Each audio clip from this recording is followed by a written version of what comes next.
Well so good morning, good afternoon and good evening. मेरी आवाज clear आ रही है? गुड मॉर्निंग बच्चों। यस प्लीज बताओ। गुड मॉर्निंग बेटा, गुड मॉर्निंग।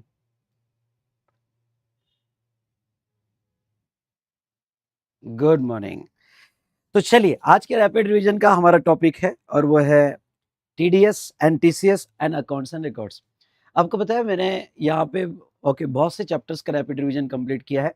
तो अगर आपने अभी तक वो रैपिड रिवीजन नहीं देखा है, जैसे concept of supply and then RCM, ECO, composition levy, payment of tax, e way bill, तो दोस्तों अगर नहीं देखा होगा तो डिस्क्रिप्शन में उसकी प्लेलिस्ट दी हुई है। आपने ये रैपिड रिवीजन फटाफट कंप्लीट कर लेना है। और उसके साथ मैंने इंपॉर्टेंट क्वेश्चन की लिस्ट भी डिस्क्रिप्शन में दिया है और आपके साथ डिस्कस भी किया हुआ है। तो फटाफट ये रैपिड रिवीजन आप कंप्लीट करो। चलो, आज का टॉपिक जो है वो है टीडीएस टीसीएस और अकाउंट्स एंड रिकॉर्ड्स।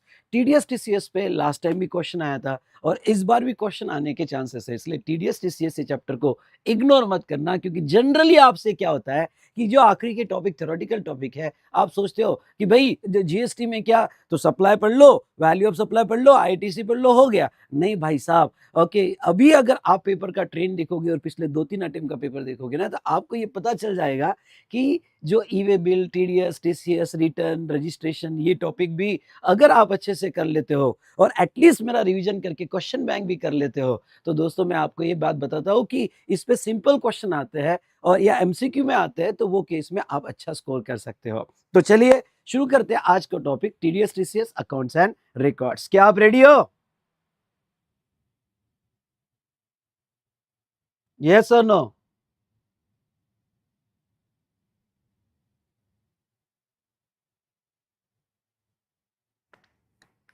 चलिए, तो शुरू करते हैं TDS TCS accounts and records. Sorry, तो TDS TCS accounts and records हमारे आरआर रिवीजन में आ जाइए आप चार्ट पे। देखो, टीडीएस टीसीएस का चार्ट आपको कहाँ मिलेगा? पेमेंट ऑफ टैक्स का आपका चैप्टर है और पेमेंट ऑफ टैक्स के चैप्टर में आपको जो है, ओके, उसमें ही टीडीएस टीसीएस का एक पार्ट मिलेगा। सबसे पहले टीडीएस और टीसीएस अंडर जीएसटी समझ लेते हैं। देखो, आपने TDS TCS concept income tax में पढ़े होंगे। इनकम टैक्स का ऑब्जेक्ट अलग है, वो भी केस में ऐसा ही होता है कि ओके, जो आपका इनकम का सोर्स है, यानी जिससे आपको पैसा आ रहा है, वो आपका टीडीएस कट कट कर लेता है। लेकिन टीडीएस टीसीएस का क्या ऑब्जेक्ट है जीएसटी में? चलो यारो, मैं आपको बता देना चाहूंगा कि भाई टीडीएस टीसीएस जो है जीएसटी में क्यों कट होता है और कौन से केस में कट होता है और आपको कौन से पॉइंट्स एग्जाम के हिसाब से अच्छे से करने हैं। क्यों? क्योंकि अगर इस बार टीडीएस टीसीएस पे एमसीक्यू में या कोई डिस्क्रिप्टिव क्वेश्चंस में आ गया, तो आपको पूरा स्कोर करना है। क्या आप रेडी हो? यस और नो? हाउस द जोश? बोलिए हाय सर। तो चलिए, सबसे बात करते हैं दो सेक्शन ये है। ओके, यहाँ पे टीडीएस टीडीएस आपका सेक्शन 51 में कट होता है और टीसीएस आपका सेक्शन 52 में कट होता है। दोस्तों, अगर आप टीडीएस की बात करें तो टीडीएस जीएसटी में क्यों लाया गया? देखो, यहाँ पे एक सर्वे हुआ था जीएसटी आने के बाद या उसके पहले भी, एक्साइज सर्विस टैक्स और वैट में, कि इंडिया में गवर्नमेंट के छोटे छोटे सप्लायर्स बहुत सारे हैं। गवर्नमेंट, लोकल अथॉरिटी या जो गवर्नमेंट एजेंसीज है, ओके, इनके छोटे छोटे बहुत से सप्लायर्स। एक सिंपल एग्जांपल मैं बताऊं तो कोई गवर्नमेंट डिपार्टमेंट है, म्यूनसिपल कॉर्पोरेशन का डिपार्टमेंट होगा और उनके स्टेशनरी सप्लायर, तो उनके यहाँ पे इलेक्ट्रिकल सप्लायर्स, ये सप्लायर्स, ऐसे बहुत से छोटे छोटे सप्लायर्स होते हैं जिनके जो सप्लायर्स मतलब टर्न और 20 लाख के ऊपर होते हैं। लेकिन क्या होता है कि जो छोटे छोटे सप्लायर्स गवर्नमेंट को सप्लाई करते हैं, ओके, वो ना जीएसटी देने में इग्नोर करते हैं, क्योंकि भाई हमारा बायर तो गवर्नमेंट ही है। अगर हमारा बायर गवर्नमेंट है तो क्या जीएसटी देने का, क्या करने का, बायर तो गवर्नमेंट ही है। और कैसा होता है, गवर्नमेंट के टेंडर जब निकलते हैं, तो गवर्नमेंट के टेंडर्स निकलते वक्त जो है, यहाँ पे बहुत सी बार बहुत निगोसिएशन होता है, क्योंकि प्राइस में निगोसिएशन होता है। तो सप्लायर बहुत कम मार्जिन में गवर्नमेंट का टेंडर लेता है। अब कम मार्जिन में गवर्नमेंट का टेंडर लेता है, लोकल अथॉरिटी का टेंडर लेता है, उसको बचता कुछ नहीं है और उस पर भी जीएसटी लगता है। तो ऐसे केस में to avoid the GST, okay, when recipient is government, ध्यान सुनना, to avoid the GST when recipient is government, ये बहुत ज्यादा साइकोलॉजी होती थी। तो फिर यहाँ, ओके, ये जब सर्वे हुआ, ओके, यहाँ पे कि अगर हम पूरा सप्लाई का, अगर पूरा इंडिया में, ओके, यहाँ पे पोर्शन देखा जाए, तो अराउंड टोटल जीएसटी के कलेक्शन में और सप्लाई में 6 to 7% का ओके सप्लाई गवर्नमेंट सेक्टर्स को है, और ये बहुत बड़ा सप्लाई था। तो ऐसे केस में गवर्नमेंट, यहाँ गवर्नमेंट ने बहुत सोचा कि भाई ये जो गवर्नमेंट के सप्लायर्स है ये ओके टैक्स अवॉइड करते हैं, लिटिगेशन क्रिएट करते हैं, अननेसेसरी चीजों को स्ट्रेच करते हैं, तो किस तरह से इनके ऊपर ट्रैक रखा जाए और किस तरह से इनके ऊपर ट्रेल रखा जाए। ओके, तो ऐसे केस में एक कॉन्सेप्ट डेवलप हुआ, और वो कॉन्सेप्ट डेवलप हुआ यहाँ पे टीडीएस वाला। अब टीडीएस वाला कॉन्सेप्ट क्या है? ये टीडीएस वाला कॉन्सेप्ट मतलब ऐसा समझ लो कि सप्लायर के बिहाफ पे थोड़ा अर्ली पेमेंट कर देना गवर्नमेंट को, और उससे डेटा कैच कर लेना। देखो इसके ऑब्जेक्ट क्या है? पहले सप्लायर के बिहाफ पे ओके जीएसटी का अर्ली पेमेंट कर देना, दूसरा ओके डेटा ट्रैक कर लेना कि गवर्नमेंट के कौन से सप्लायर है, और तीसरा एक बार डेटा जीएसटी के पास आ गया तो जीएसटी फिर डिपार्टमेंट छोड़ेगा नहीं। ओके सर, थोड़ा इसको समझाओ ना कि टीडीएस का मतलब क्या। बताता हूँ। जैसे एक सप्लायर है, ओके ध्यान से सुनो, एक सप्लायर है, ओके, और रिसिपिएंट, रिसिपिएंट कौन?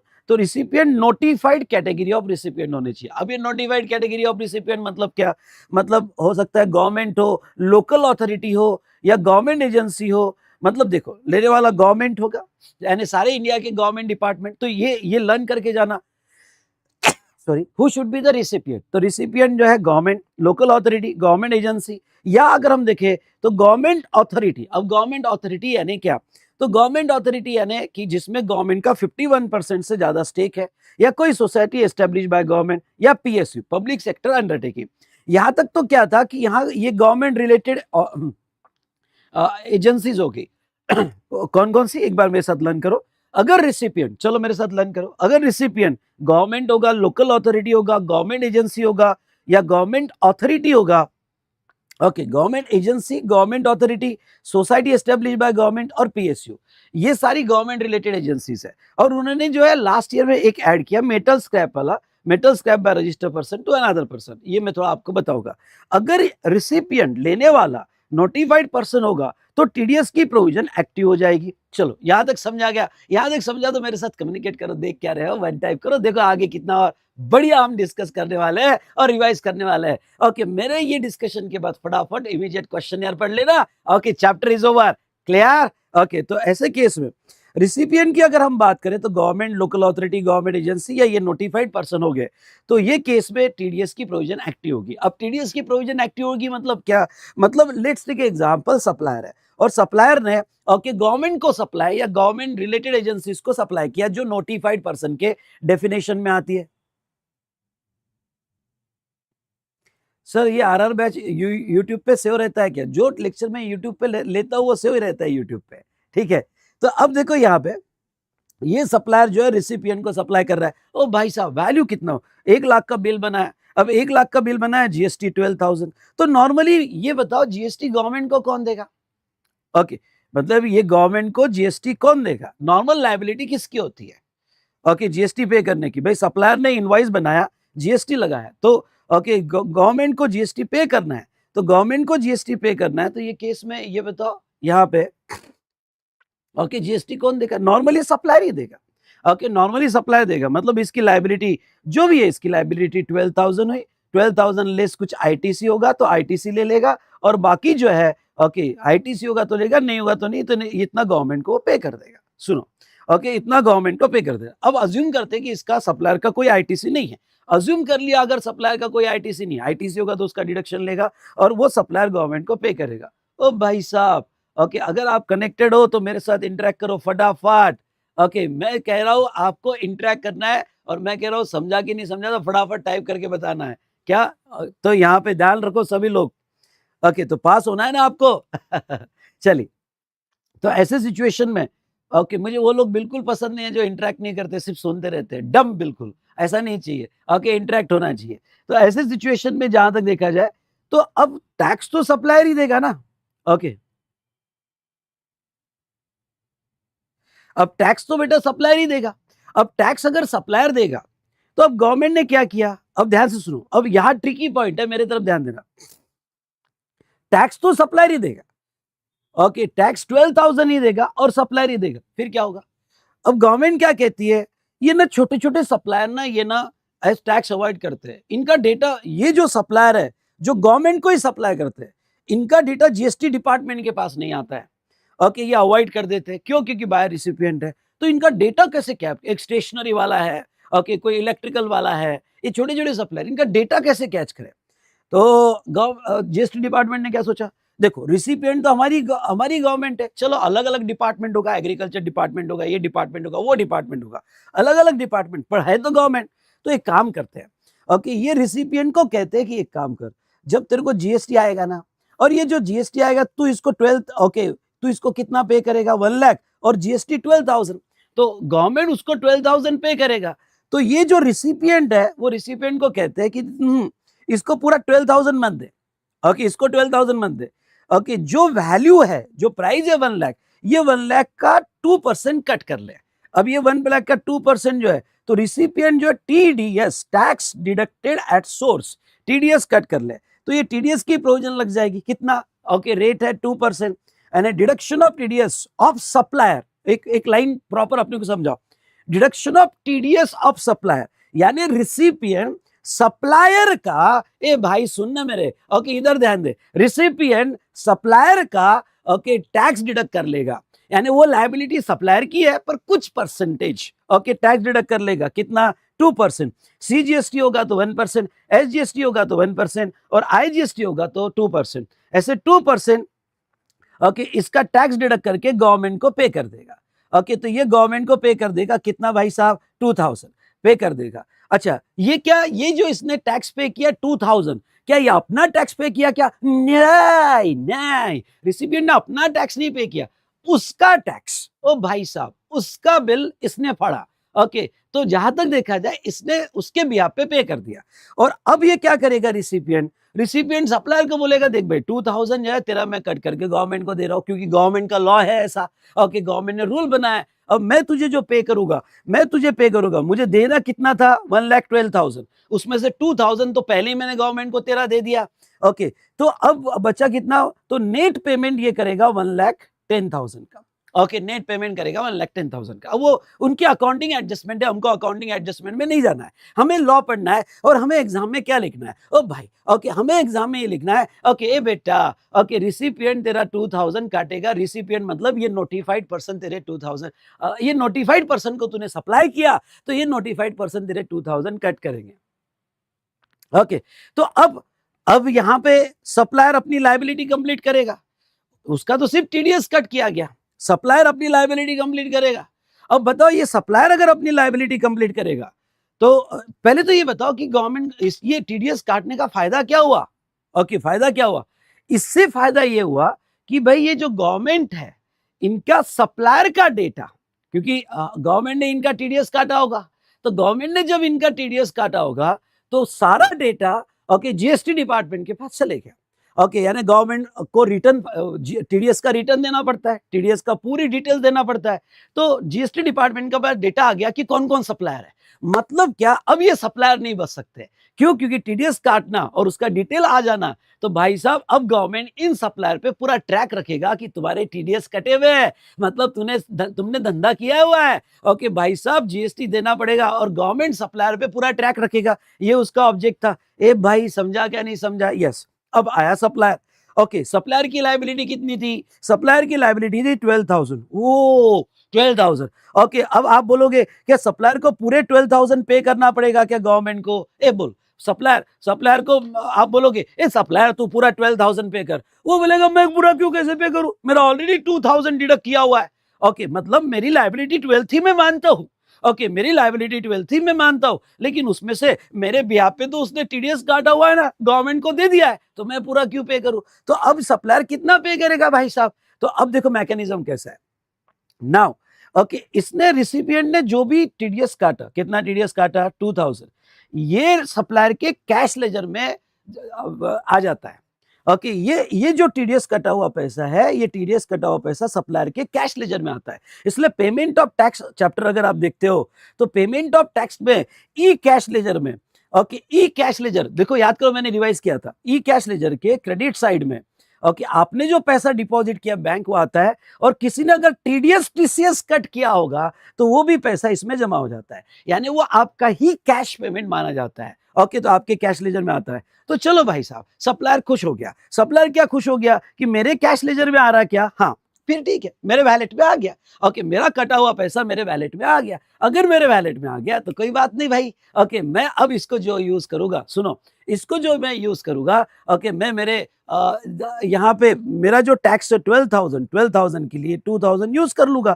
मतलब इन शॉर्ट, ओके, यहाँ पे 12,000 मेरी लाइबिलिटी थी, अज्यूम करना आईटीसी कुछ नहीं है, तो 12,000 मेरी लाइबिलिटी थी, 2,000 मेरे कैश लेजर में आ गया, बाकी का मैं बैंक से डिपॉजिट कर दूंगा। यानी वो कुछ ऐसा समझ लो कि आपका अमेजोन का वैलेट है। ओके, तुमने कोई यहाँ पे, ओके, तुमको रॉन्ग प्रोडक्ट दिया, सुनो, ओके, तुमको रॉन्ग प्रोडक्ट या तुम्हारा प्रोडक्ट तुमने रिटर्न कर दिया, तो तुम्हारे वैलेट में पैसा आ जाता है और बाकी आप अदर परचेस के लिए वो पैसा यूज कर सकते हो। कैश कम देने की जरूरत है। बस यहाँ पे भी वैसा है, अगर तुम्हारा पैसा कट कर लिया, ओए सुन सुन, तुम्हारा पैसा कट कर लिया तो तुम्हारे कैश लेजर में आ गया, अब वो यूज कर लो टैक्स पेमेंट के लिए। और समझा क्या? समझा होगा तो बोलो यस सर, समझ में आ गया, ये हुई ना बात। ओके, चलो, तो ये था रिगार्डिंग टू टीडीएस प्रोविजन। तो इसमें what is the take away for exam?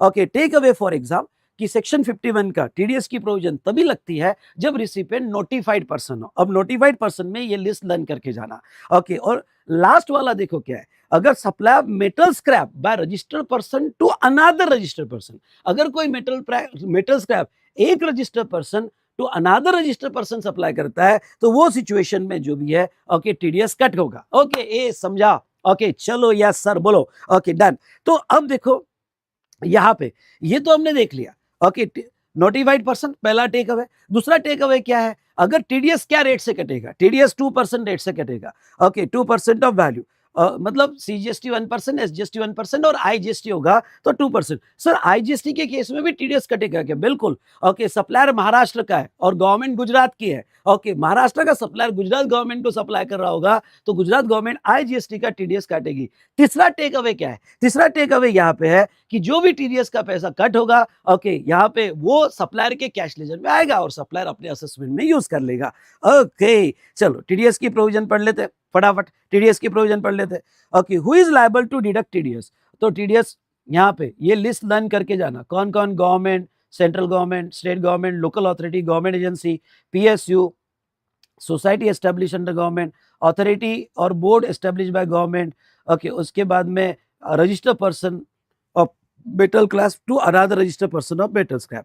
उसके बाद में what is the rate of TDS? TDS का रेट क्या है भाई साहब? लर्न करके जाना। 1% सीजीएसटी, 1% एसजीएसटी और 2% आईजीएसटी। अब देखो, उसके बाद में मैं जो कहने जा रहा हूं यहाँ पे, ओके, थ्रेशोल्ड लिमिट, ओके, ये लर्न करना। अब ये क्या कहती है देखो, TDS is applicable only when taxable value, underline taxable value, taxable value of contract exceeds 2.5 lakhs, excluding GST, excluding GST। अब देखो, आपने अगर मेरा लास्ट सेशन ईवे बिल का देखा होगा तो ईवे बिल में कंसाइनमेंट वैल्यू 50,000 निकालने के लिए जीएसटी ऐड करना पड़ता है। ए, बोलना हाँ, देखा होगा तो बोलना हाँ, है जी, बोलना भाई साहब, ये ना बात। ओके, तो जहां तक देखा जाए, ईवे बिल होगा तो उसमें जीएसटी ऐड करके देखना पड़ता है, और ईवे बिल ही एक ऐसा है जहां जीएसटी ऐड करके देखना पड़ता है। बाकी केस में आप जब भी वैल्यू लोगे तो एक्सक्लूडिंग जीएसटी लोगे। तो मतलब क्या? कॉन्ट्रैक्ट वैल्यू एक्सीड्स 2.5 लाख, मतलब क्या? ओके, सारे जो गवर्नमेंट के सप्लायर्स है, जो गवर्नमेंट डिपार्टमेंट या गवर्नमेंट एजेंसीज को सप्लाई करते हैं, क्या सबका टीडीएस कटेगा? क्या सबका टीडीएस नहीं कटेगा। ओके, किसका कटेगा भाई साहब? ओके, कटेगा किसका? तो यहां पे मैं आपको बता दूं कि अगर कॉन्ट्रैक्ट वैल्यू, ओए सुन, contract value of taxable supply, मतलब अगर आपका टैक्सेबल सप्लाई का कॉन्ट्रैक्ट वैल्यू 2.5 लाख के ऊपर होगा, एक्सीड्स मतलब ऊपर होगा, तो वो केस में टीडीएस कटेगा, excluding GST. TDS is deducted at the time of credit or payment whichever is earlier. Okay, at the time of credit or payment whichever is earlier. अब ये थोड़ा मैं इसको समझाने की कोशिश करता हूँ। ओके, देखो इसको क्या समझ लो, आपकी कॉन्ट्रैक्ट वैल्यू, आपका ओके, एक गवर्नमेंट डिपार्टमेंट था और या लोकल एजेंट, लोकल कॉर्पोरेशन था और लोकल अथॉरिटी के साथ आपका कॉन्ट्रैक्ट हुआ और गवर्नमेंट डिपार्टमेंट ने कहा देखो आपको स्टेशनरी सप्लाई करना पड़ेगा। मैंने कहा ठीक है, मैं सप्लाई कर दूंगा, कितने की चाहिए? तो बोला साल भर का टेंडर था उनका, पूरे साल भर का टेंडर का उनका टेंडर निकलता है, तो कॉन्ट्रैक्ट वैल्यू थी और कॉन्ट्रैक्ट वैल्यू 2 लाख थी। ओके, यानी वो पूरा टेंडर मैंने ले लिया साल भर का, ओके, और कॉन्ट्रैक्ट हुआ 2 लाख का। तो ऐसे सिचुएशन में ये 2 लाख का इमीडिएट माल देना है क्या? नहीं, ये तो टेंडर उठाया मैंने 2 लाख का। अब धीरे-धीरे मैं ये 2 लाख के अंडर में सप्लाई करते जाऊँगा, इनवॉइस बनाते जाऊँगा, सप्लाई करते जाऊँगा, इनवॉइस बनाते जाऊँगा। तो ऐसे सिचुएशन में भाई साहब अगर कॉन्ट्रैक्ट वैल्यू हमें इनवॉइस वैल्यू नहीं देखना है, हमें कॉन्ट्रैक्ट वैल्यू देखना है। तो कॉन्ट्रैक्ट वैल्यू अगर यहाँ पे 2 लाख होगी, मतलब 2.5 लाख से कम है, तो यहाँ टीडीएस कटेगा क्या? नहीं, टीडीएस नहीं कटेगा। समझ लो, इस कॉन्ट्रैक्ट के तहत आपका पहला इनवॉइस बना, I1, दूसरा इनवॉइस बना I2, पहला इनवॉइस 1,50,000 का बना। हमें इनवॉइस वैल्यू नहीं देखनी, इनवॉइस तो 10 बनने दो, उससे कोई कंसर्न नहीं है। कॉन्ट्रैक्ट वैल्यू देखनी है। कॉन्ट्रैक्ट वैल्यू 2 लाख से नीचे तो फिर टीडीएस रिसिपिएंट नहीं काटेगा। लेकिन आपकी कॉन्ट्रैक्ट वैल्यू 3 लाख के ऊपर है, तो यस, टीडीएस रिसिपिएंट काटेगा। रिसिपिएंट ऑफ टीडीएस जो काटेगा वो कैसे? तो इवन दो कॉन्ट्रैक्ट 3 लाख का है, लेकिन जैसे जैसे इनवॉइस और पेमेंट होते जाएगा, जैसा पहला इनवॉइस समझ लो और उसका पेमेंट क्रेडिट हुआ, हाँ, पेमेंट जैसे जैसे पेमेंट क्रेडिट होगा उतने अमाउंट पे टीडीएस कटेगा। तो पहला पेमेंट हुआ 2 लाख रुपीस, तो उसका टीडीएस काटा जाएगा। दूसरा पेमेंट हुआ 1 लाख रुपीस, तो उसका टीडीएस काटा जाएगा। ओ भाई साहब, टीडीएस कट होगा कि नहीं होगा? मेरे साथ जोर से बोलो, आजू बाजू सब सुनने चाहिए। टीडीएस कट होगा कि नहीं होगा, ये कॉन्ट्रैक्ट वैल्यू पे है।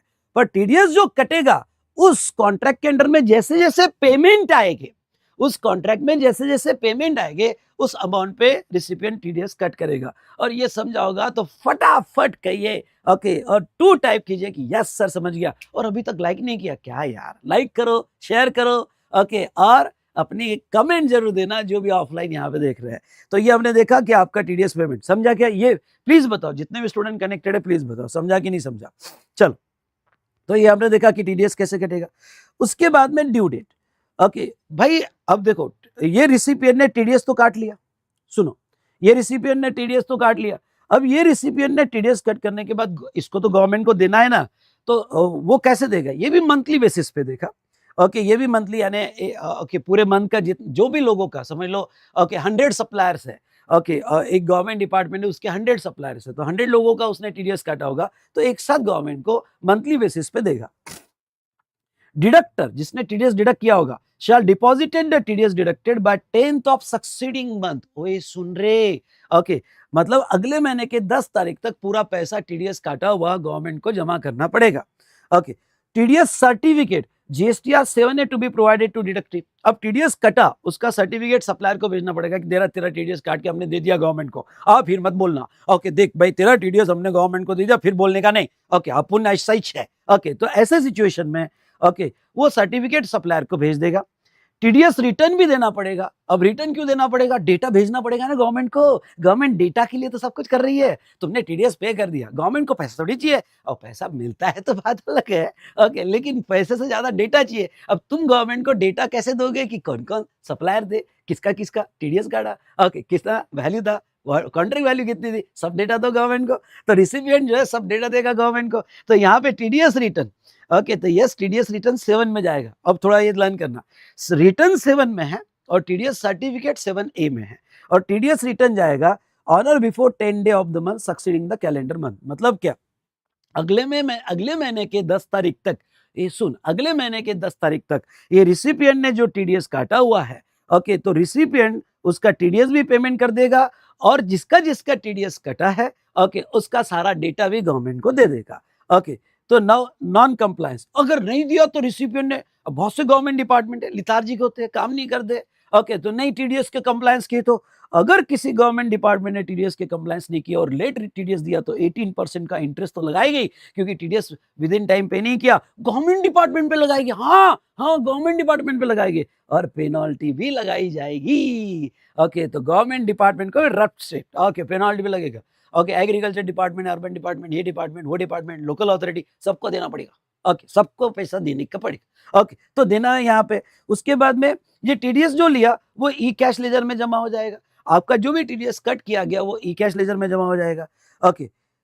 अगर गलती से टीडीएस कट हुआ तो रिफंड मिल सकता है, लेकिन अगर सप्लायर के ई कैश लेजर को पैसा जमा हो गया तो फिर रिफंड नहीं मिलेगा। और last and which is very very important, अगर सितंबर एग्जाम देखो तो मैंने लास्ट टाइम किया था, मेरा लास्ट वीडियो देखना, आपने लास्ट वीडियो देखना, और मैंने कहा था टीडीएस कहाँ अप्लीकेबल नहीं है, इस पर केस स्टडी या एमसीक्यू आएगा। और भाई साहब मैंने कहा और सितंबर एग्जाम में ओके यहाँ पे वो आया, ओके एमसीक्यू में केस स्टडी बना के आई, ओके और मैंने कहा था कि भाई यहाँ नॉन अप्लीकेबिलिटी ऑफ टीडीएस पढ़ के जाना और टीडीएस कैसे कट होता है ये पढ़ के जाना, ओके और आया एमसीक्यू। तो भाई साहब मैं फिर से कहता हूँ इसकी तैयारी अच्छे से करके जाना।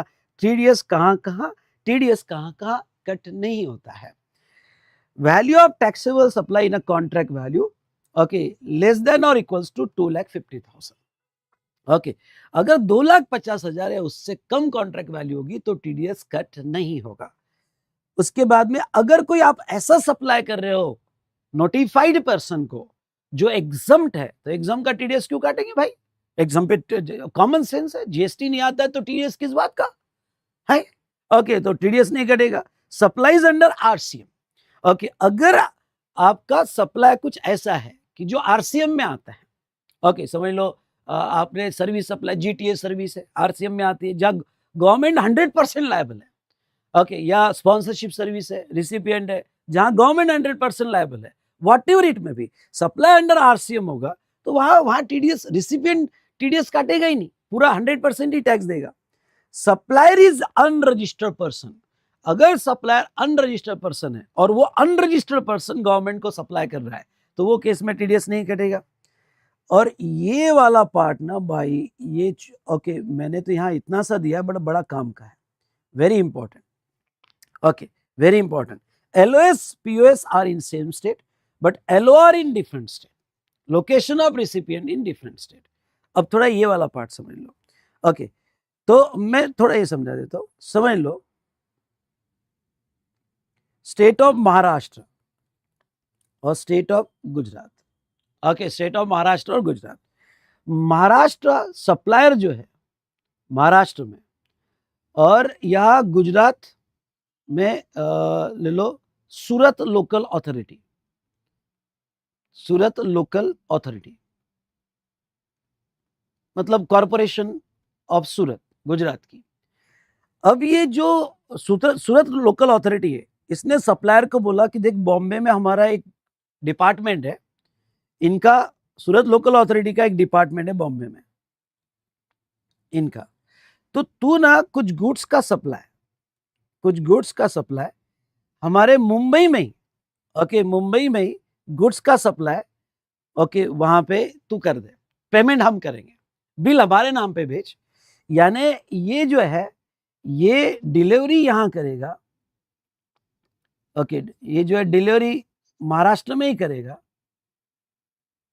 ओके डिलीवरी महाराष्ट्र में ही करेगा लेकिन रिसिपिएंट इनवॉइस इसके नाम का जाएगा, इनवॉइस इसके नाम का जाएगा। अब मेरी बात सुनना, अब लॉ क्या कहता है? सबसे पहले बताओ अगर गुड्स का सप्लायर महाराष्ट्र में ही है और प्लेस ऑफ सप्लाई भी महाराष्ट्र में, नो डाउट इसका पीओएस ओके महाराष्ट्र में आएगा। अगर आपको पीओएस याद होगा तो रूल 10 जहां गुड्स की मूवमेंट टर्मिनेट होगी तो रूल ओके यहाँ पे सेक्शन 10(1) के हिसाब से पीओएस महाराष्ट्र का ही रहेगा। क्यों महाराष्ट्र का रहेगा? क्योंकि डिलीवरी महाराष्ट्र में है, तो ऐसे केस में okay place of supply Maharashtra का ही रहेगा, फिर वो गुड्स हो या सर्विस का प्लेस ऑफ सप्लाई महाराष्ट्र में। तो लॉ क्या कहता है? लॉ ये कहता है if location of supply and place of supply ये दोनों भी महाराष्ट्र में है, ये दोनों भी महाराष्ट्र में है, and recipient location of recipient ये गुजरात में है, तो सबसे पहले तो ये बताओ कि ये जो सप्लाई हुआ, देखता हूं किसका कॉमन सेंस है, ये जो सप्लाई हुआ कहां? महाराष्ट्र से महाराष्ट्र में, इस पे कौन सा टैक्स लगेगा? अगर लोकेशन ऑफ सप्लाई महाराष्ट्र में, प्लेस ऑफ सप्लाई भी महाराष्ट्र में, लेकिन लेने वाला गुजरात में, तो टैक्स कौन सा लगेगा? आईजीएसटी अगर लगेगा तो फिर टीडीएस कटेगा, आईजीएसटी अगर लगता है तो टीडीएस कटेगा, पर कौन सा टैक्स लगेगा? अगर आपको समझा होगा तो यहां पे लगेगा, अगर दोनों सेम स्टेट में है तो सीजीएसटी और महाराष्ट्र का एसजीएसटी लगेगा। इवन दो रिसिपिएंट महाराष्ट्र के बाहर है पर इसके ऊपर सीजीएसटी, क्यों? क्योंकि एलओएस और POS both are in same state, तो एलओएस और पीओएस दोनों स्टेट में है, तो वो सिचुएशन में ओके सीजीएसटी और एसजीएसटी लगेगा। अगर आईजीएसटी लगता और रिसिपिएंट अदर स्टेट का होता, सुनो मेरी बात, आईजीएसटी लगता और रिसिपिएंट अदर स्टेट का होता, तो वो सिचुएशन में यहां पे टीडीएस कट जाता, आईजीएसटी का टीडीएस 2% कट जाता। लेकिन अब वो क्या कहते, देखो, अगर लोकेशन ऑफ सप्लायर, एक एक लाइन ध्यान सुनना, लोकेशन ऑफ सप्लायर और place of supplier same state में है और रिसिपिएंट अदर स्टेट में, सुनो, रिसिपिएंट अदर स्टेट में है, तो ऐसे केस में यहां टीडीएस की प्रोविजन अप्लीकेबल नहीं होगी। ओके, यहां पे टीडीएस की provision, TDS provision not applicable and no TDS is deducted, आपका टीडीएस डिडक्ट नहीं होगा। ओके, देखो, रिसिपिएंट अदर स्टेट में, रिसिपिएंट सेम स्टेट में होता तो फिर तो कट जाता टीडीएस, क्योंकि सीजीएसटी और एसजीएसटी, पर अगर रिसिपिएंट अदर स्टेट में है तो नहीं कटेगा। सर क्यों, ऐसा क्यों? क्योंकि ये टीडीएस, सूरत का डिपार्टमेंट टीडीएस काट ही नहीं सकता, क्योंकि अगर उसको टीडीएस काटना है तो सीजीएसटी का और महाराष्ट्र एसजीएसटी का, क्योंकि वहां जो लग रहा है वो महाराष्ट्र का एसजीएसटी लग रहा है, तो वो गुजरात के पोर्टल में महाराष्ट्र एसजीएसटी का टीडीएस काट ही नहीं सकता, वो प्रोविजन ही नहीं है पोर्टल में। ओके, हाँ, तुम रिसिपिएंट अगर महाराष्ट्र में ही होता तो पोर्टल सेम है, ओके, वो टीडीएस काट लेता, पर ये तो गुजरात में ना, और गुजरात के पोर्टल में महाराष्ट्र का एसजीएसटी का टीडीएस काटना ये पॉसिबल ही नहीं है। इसलिए ओके, अब तो आपको लर्न कैसे करना है, लॉजिकली तो मैंने बता दिया, आपको लर्न कैसे करना है, अगर एलओएस और पीओएस सेम स्टेट में होंगे और रिसिपिएंट अदर स्टेट में होगा तो वो केस में टीडीएस नहीं कटेगा। ओके, ये समझा गया? समझा होगा तो जोर से यहाँ पे 3 टाइप करो, लाइक करो, ओके, और अपनी कमेंट जरूर देना। ये हुआ रिगार्डिंग टू यहाँ पे एलओएस और POS in same state and LOR in different state. उसके बाद में एसओजी और एसओएस यानी गुड्स और सर्विस सप्लाई किया between notified person, okay, under 51A to D। हाँ, अब ये वाला पॉइंट समझ लो, अगर आप नोटिफाइड पर्सन के बीच में सप्लाई करते हो, मतलब क्या, मतलब यहाँ पे अगर आप एक गवर्नमेंट डिपार्टमेंट दूसरे गवर्नमेंट डिपार्टमेंट को सप्लाई करता है, एक लोकल अथॉरिटी दूसरे लोकल अथॉरिटी को सप्लाई करती है, ओके, तो वो केस में टीडीएस नहीं कटेगा, यानी जितने भी नोटिफाइड पर्सन है वो एक में को सप्लाई करते हैं तो टीडीएस नहीं कटेगा, एक्सक्लूडिंग क्या, metal scrap received by registered person. ठीक है, मेटल स्क्रैप के केस में तो कटेगा, बाकी इंटर डिपार्टमेंट पे टीडीएस नहीं कटेगा। तो इस तरह से दोस्तों हमने टीडीएस को कंप्लीट किया। Okay, done done done done, मजा आ गया आपको? चलो, अब थोड़ा टीडीएस के इंपॉर्टेंट क्वेश्चन जो मैं स्क्रीन पे देख रहा हूं वो इंपॉर्टेंट क्वेश्चन भी रहेंगे, ओके, और डिस्क्रिप्शन में मैं मेंशन भी कर दूंगा और यहाँ पे ओके आपके साथ फटाफट डिस्कस भी कर लेता हूँ। अब एक टीडीएस टीसीएस का क्वेश्चन आपके क्वेश्चनर में होगा, और वो क्या, ओके, पहला क्वेश्चन देखो, ये तो पहले का तीसरा पार्ट बड़ा पहले का 4th पार्ट बड़ा इंपॉर्टेंट है जो आपको अच्छे से करके जाना है। Okay, answer the following question, who is liable to deduct TDS at source. अगर ये क्वेश्चन आए तो बस सारे नोटिफाइड पर्सन रट्टा मारना है आपको, और वो रट्टा मार के लिख देना है, जो government, local authority, government agency, government authority जिसमें 51% से ज्यादा स्टेक है, सोसाइटी बाय गवर्नमेंट, पीएसयू वगैरह। उसके बाद में whether person liable to deduct tax even though supplier has charge GST in his invoice. हाँ, whether person liable to deduct tax even though if supplier has charge GST in his invoice. Yes, okay, वो GST charge करेगा तो ही तो हम TDS deduct करेंगे ना, पर contract की वैल्यू, अगर कॉन्ट्रैक्ट की वैल्यू 2.5 लाख के ऊपर होगा तो हम जरूर टीडीएस उसका डिडक्ट करेंगे। Next, third, what is the threshold limit of tax deduction at source. But TDS की प्रोविजन कब अप्लीकेबल होती है? If taxable value of contract exceeds 2,50,000, exceeds 2,50,000 the TDS की प्रोविजन अप्लीकेबल होगी। State the cases where provision of TDS not applicable. भाई साहब ये अच्छे से पढ़ के जाना, कौन कौन से केसेस में टीडीएस अप्लीकेबल नहीं होता है, काटने की जरूरत नहीं है। अभी मैंने आपको बताया था, ये सारे पॉइंट्स यहाँ पे आपको अच्छे से करके जाना है। ओके, तो सर ये क्वेश्चनर में ये क्वेश्चंस कहाँ मिलेंगे? चैप्टर है payment of tax, payment of tax के चैप्टर में सेकंड पार्ट। ओके, चैप्टर है पेमेंट ऑफ टैक्स और पेमेंट ऑफ टैक्स में सेकंड पार्ट टीडीएस और टीसीएस। देखो, पहला क्वेश्चन मैंने आपके साथ डिस्कस कर लिया। दूसरा question important for exam, question number 17 नए क्वेश्चनर का, और आपके पास अगर पुराने बैच का एग्जिस्टिंग क्वेश्चनर होगा तो रामलाल वाला क्वेश्चन देख लो। ये क्वेश्चन आरटीपी में 24 में आया था और आने के चांसेस भी है। देखो, Ramlal enterprises registered in Delhi, engage in the supplier of, भाई रामलाल एंटरप्राइजेस दिल्ली में रजिस्टर्ड है, engage in the supply of interior decoration services to Andhra Bhavan located इन दिल्ली। ठीक है, वो इंटीरियर डेकोरेटर सर्विस प्रोवाइड कर रहा है, किसको प्रोवाइड कर रहा है? आंध्र भवन है, और वो आंध्र भवन दिल्ली में लोकेटेड है। Service contract is entered into with the government of Andhra Pradesh. अब ये कॉन्ट्रैक्ट आंध्र प्रदेश की गवर्नमेंट के साथ हुआ, जो आंध्र प्रदेश में रजिस्टर्ड है, मतलब सर्विस लेने वाला आंध्र प्रदेश में है, लेकिन उसका भवन दिल्ली में है। ओके, उसका भवन दिल्ली में है, यानी हम सर्विस दिल्ली में दे रहे हैं, पर बिल भेजेंगे आंध्र प्रदेश गवर्नमेंट को, जो आंध्र प्रदेश में रजिस्टर्ड है। The total contract value inclusive of GST is 15,50,000 and payment for the same is due in October 20XX. Okay, तो अब यहां पे थोड़ा ये समझ लो, सवाल ये है, अब देखो इन्होंने क्या कहा, total contract value inclusive of GST 15,50,000। तो अब अगर आपको वैल्यू इंक्लूसिव ऑफ जीएसटी दे, तो आपको जीएसटी काट कर जो वैल्यू बचेगी वो 2.5 लाख के ऊपर है क्या? अगर मैं ओके इसको जीएसटी निकाल कर देखूं, यानी मैं 15,50,000, सुनो 15,50,000 ओके इंटू 100 डिवाइडेड बाय 118, मतलब जीएसटी काट कर वैल्यू 100, तो वो तो 2.5 लाख के ऊपर है, तो शायद जीएसटी कटेगा। लेकिन सोच समझ के बताना, you are required to determine the tax if any deducted in above case assuming that rate of GST is 18%। तो टीडीएस डिडक्ट होगा कि नहीं होगा? तो अगर आप केयरफुली देखते हो तो यहाँ पे टीडीएस डिडक्ट होगा क्या? Answer is no. क्यों? क्योंकि अगर आप देखते हो location of supplier in Delhi, place of supply, क्योंकि सर्विस दिल्ली में दी गई, प्लेस ऑफ सप्लाई दिल्ली, और रिसिपिएंट अदर स्टेट में है। जब एलओएस और पीओएस, सुनना, जब okay location of supplier, place of supply in a same state and recipient another state, even though recipient is government, पर यहां टीडीएस डिडक्ट नहीं होगा। और interior decoration service to immovable property, क्योंकि interior decoration service to immovable property section 12 देखते हो, तो जहां इमूवेबल प्रॉपर्टी लोकेटेड है वो प्लेस ऑफ सप्लाई होता है। इमूवेबल प्रॉपर्टी ओके यहां जो कहां लोकेटेड है, ये दिल्ली में ही लोकेटेड है। अगर ये इमूवेबल प्रॉपर्टी दिल्ली में लोकेटेड है, तो प्लेस ऑफ सप्लाई भी कहां हुआ? दिल्ली में।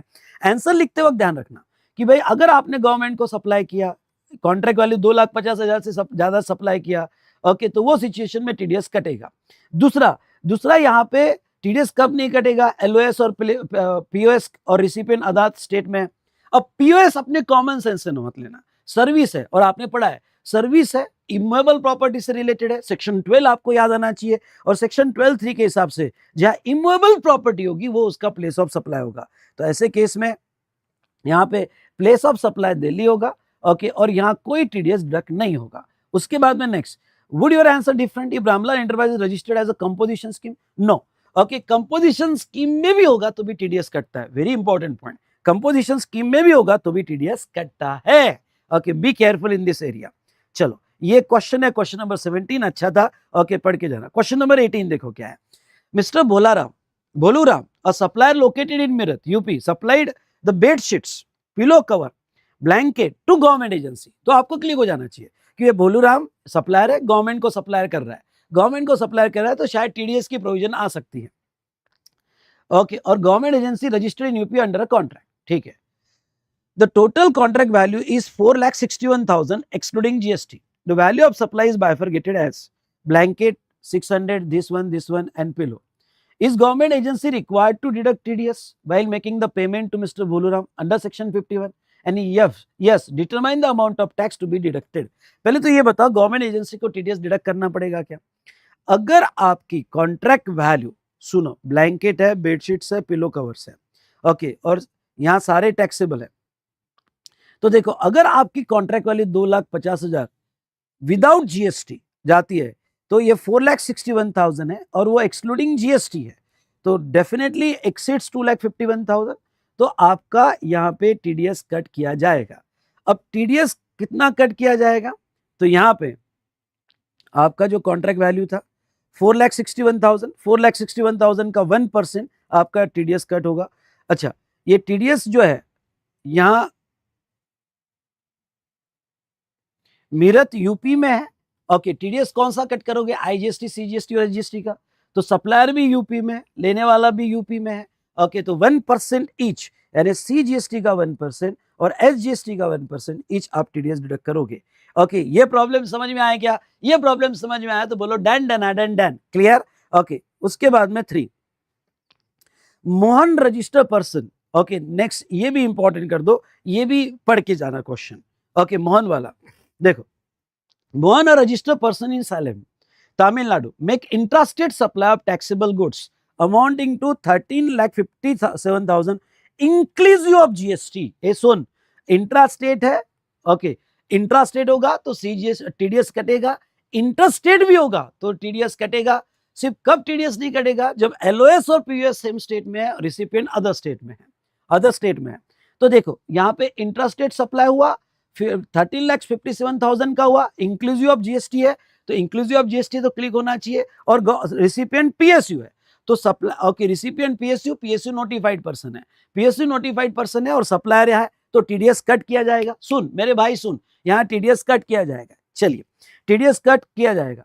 Consideration same is receive in 5 equal instalment, okay, consideration equal instalment में 5 इंस्टॉलमेंट में कंसिडर होगा। मतलब अब देखो यहां तुम्हारा क्या नॉलेज चेक किया जा रहा है, कॉन्ट्रैक्ट वैल्यू दिया है और पेमेंट अलग अलग दी है, तो आपको दो डिसीजन लेने हैं। पहले तो कॉन्ट्रैक्ट वैल्यू पे डिसीजन लेने हैं कि टीडीएस कटेगा कि नहीं कटेगा। तो एक काम करो, 13,57,000 इंक्लूसिव ऑफ जीएसटी है, जीएसटी निकाल लो। जीएसटी कैसे निकाल, अलग कर दो। जीएसटी को कैसे अलग करोगे? तो 13,57,000, ओके, रेट कितना दिया? 18%, तो इंटू 100 डिवाइडेड बाय 118, जो वैल्यू आएगी वो आपकी वैल्यू आती है 11,50,000। ये 2,50,000 से ज्यादा है। अगर ये 2,50,000 से ज्यादा है तो टीडीएस तो कटेगा भाई साहब। अब टीडीएस पूरा, अब देखो सेकंड मिस्टेक क्या होती है, क्या टीडीएस पूरा 11,50,000 पे कटेगा क्या? नहीं, वो कहते हैं 5 इंस्टॉलमेंट में दिया गया, तो भाई पहली इंस्टॉलमेंट का अलग कटेगा, क्योंकि टीडीएस कट कर जो होता है वो पेमेंट वाइज कट होता है भाई साहब। ओके, तो यहाँ टीडीएस पेमेंट वाइज कट होता है, तो 5 इक्वल इंस्टॉलमेंट में यहाँ पे कट होगा, तो ईच इंस्टॉलमेंट 2,30,000 की आई।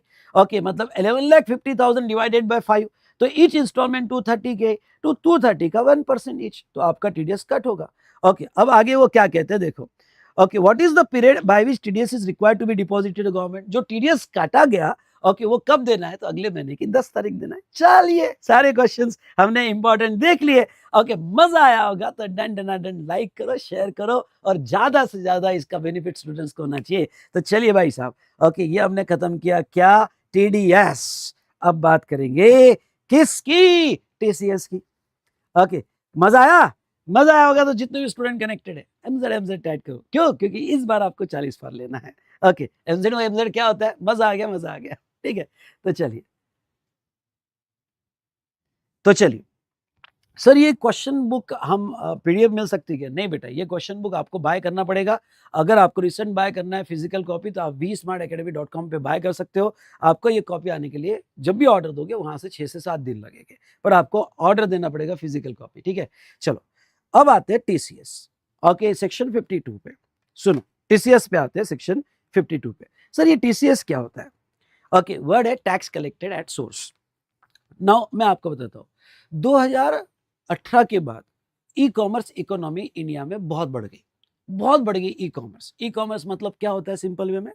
जो इलेक्ट्रॉनिक प्लेटफॉर्म है, अमेजोन, फ्लिपकार्ट, ओके सुनना, अमेजोन, फ्लिपकार्ट और ऐसे बहुत सारे ई कॉमर्स ऑपरेटर, फिर वो गुड्स के हो, सर्विस के हो, सबसे ज्यादा स्विगी, जोमेटो, आप तो नाम सुन रहे हो, अब ब्लिंकिट सुन रहे हो।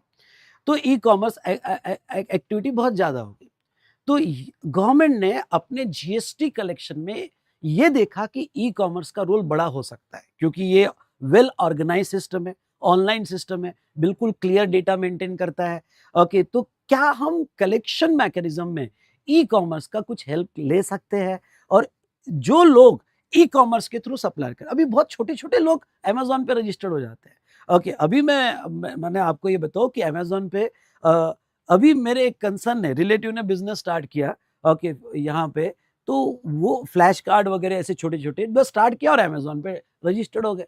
तो हर कोई अब ई कॉमर्स, छोटे छोटे बिजनेसमैन, छोटे छोटे सप्लायर्स ई कॉमर्स पर आने लग गए हैं। तो गवर्नमेंट ने सोचा कि जितने भी लोग ये प्लेटफॉर्म्स पे आ रहे हैं अपना गुड्स बेचने के लिए, ओके, क्यों ना इनका डेटा देने की जिम्मेदारी ई कॉमर्स पे रखी जाए। ओके, अमेजोन तो देना ही पड़ेगा, नहीं तो बहका देंगे इंडिया से। ओके, या फ्लिपकार्ट या कोई भी कंपनी जो बड़ी बड़ी कंपनी है, ओके, ये बड़ी जोमेटो भाई है, ओके, लेंस कार्ट है, एग्जांपल लेते, तो इनको डेटा तो देना पड़ेगा, नहीं तो इनका धंधा ही नहीं करने देंगे हम। तो ऐसे सिचुएशन में गवर्नमेंट ने, ओके, एक कॉन्सेप्ट लाया टैक्स कलेक्शन का, जिससे डेटा भी आ जाए कि कौन सप्लायर है और अर्ली कुछ टैक्स पेमेंट भी आ जाए। ये जीएसटी में ये मैकेनिज्म दो जगह यूज किया। एक हम आपको याद होगा तो आरसीएम में 9(5) के ईसीओ, पर 9(5) का ईसीओ जो है ना वो ओनली 4 सर्विसेज पे है। ओके, यानी 9(5) का ईसीओ मैकेनिज्म जहां 100% ईसीओ को देना पड़ता है, टीसीएस भी नहीं, जहां 100% ईसीओ को देना पड़ता है। ओके, पूरा टैक्स जिसमें उन्होंने सर्विस को ही लाया, ओनली सर्विस, वो भी major 4 services, passenger transport service, restaurant service, okay, passenger transport service, restaurant service, housekeeping services और होटल अकोमोडेशन सर्विसेज। लेकिन इंडिया में सिर्फ ये 4 सर्विसेज का धंधा थोड़ी होता है। ओके भाई, बहुत सारे गुड्स बेचे जाते हैं, अदर सर्विसेज बेची जाती है, तो उनका क्या करें? वो भी तो प्लेटफॉर्म के, आजकल तो सब कुछ प्लेटफॉर्म के थ्रू बेचा जा रहा है, तो फिर उसका क्या करें? तो गवर्नमेंट ने कहा कि नहीं, 9(5) में तो वो 4 कैटेगरी है, ओके, वहां तो 100% टैक्स इश्यू पे है, पर 9(5) छोड़कर, मेरी बात सुनना, 9(5) छोड़कर, ओके, बाकी जो इश्यू के थ्रू धंधा कर रहे हैं, चलो उनके लिए डेटा भी ट्रैक करेंगे और उनके लिए एक टीसीएस की प्रोविजन भी लाएंगे। अब वो क्या है? ओके, ऑब्जेक्ट क्या है? ऑब्जेक्ट डेटा ट्रेल को कैच करना, ओके, और ये ई कॉमर्स पे से जो भी धंधा कर रहा है उनका सारा, ओके, डेटा कैप्चर करके उन पे ट्रैक रखना और थोड़ा बहुत टैक्स पहले ले लेना, यानी उनका टैक्स, यानी है तो टैक्स सप्लायर का ही, पर सप्लायर का टैक्स पहले थोड़ा, ओके, इसी से कलेक्ट करवाना। ओके, तो चलिए अब इसमें, ओके, मैं जो बताऊंगा इसमें अकाउंटिंग कैलकुलेशन पे ज्यादा जोर मत रखना, कॉन्सेप्ट को समझने की कोशिश करना।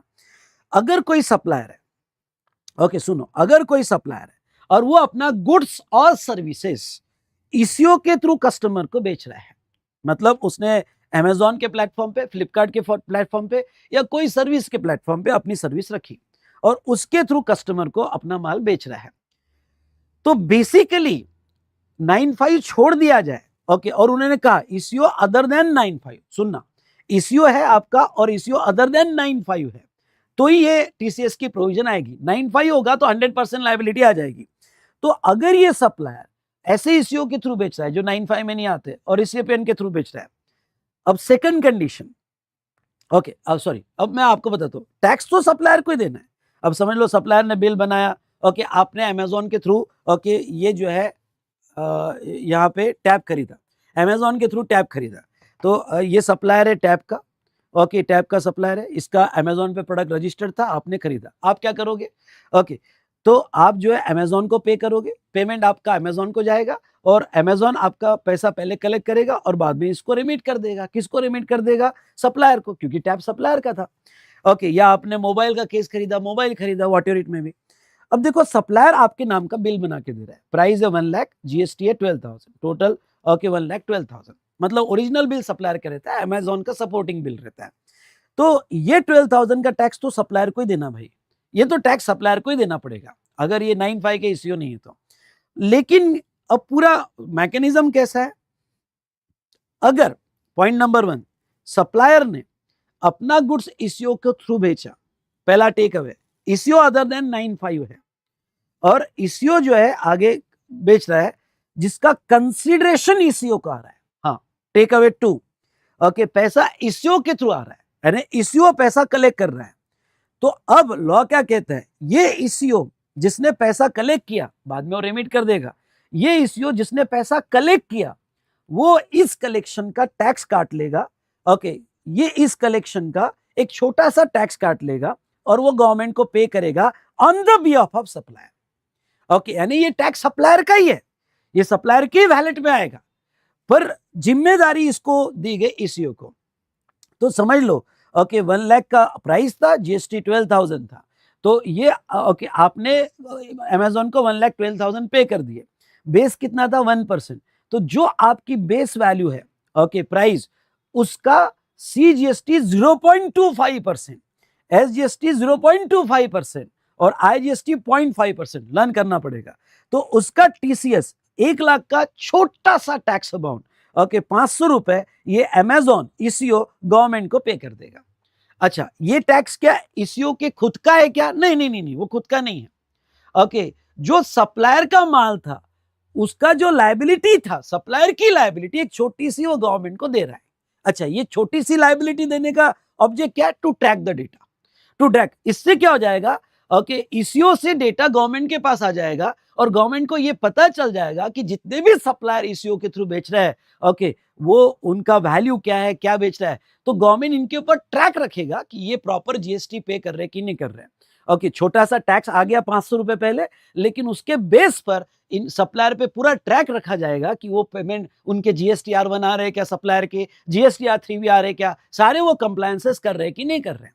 ओके, तो बस ट्रैकिंग, ये TDS TCS mostly emphasize on tracking and to capture the data. तो ऐसे केस में ओके, तो ईसीओ का तो आपका थर्ड टेक अवे क्या रहेगा, ओके, ईसीओ टीसीएस कट करेगा और वो 0.25% कट करेगा। ठीक है, तो ये तो हमने देख लिया। ओके, यहाँ पे और यहाँ प्रोविजन खत्म हो जाती है। ओके, मेन टेक अवे बताता हूँ। अगर कोई सप्लायर ऐसे ईसीओ के थ्रू सप्लाई कर रहा है जो 95 के नहीं है, पहला टेक अवे, और वो ईसीओ जो है वो कंसिडरेशन कलेक्ट कर रहा है, ये सेकंड कंडीशन कि पैसा ईसीओ के थ्रू आ रहा है, तो जो पैसा उसको आएगा ईसीओ को, वो उसमें का यहाँ पे 0.5% का टीसीएस काट के गवर्नमेंट को दे देगा।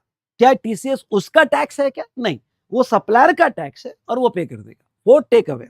इसने जो 500 रुपीज जो काटा, वो सप्लायर के ई कैश लेजर में आ जाएगा, उसके वैलेट में आ जाएगा और सप्लायर उसको बाद में यूज कर लेगा।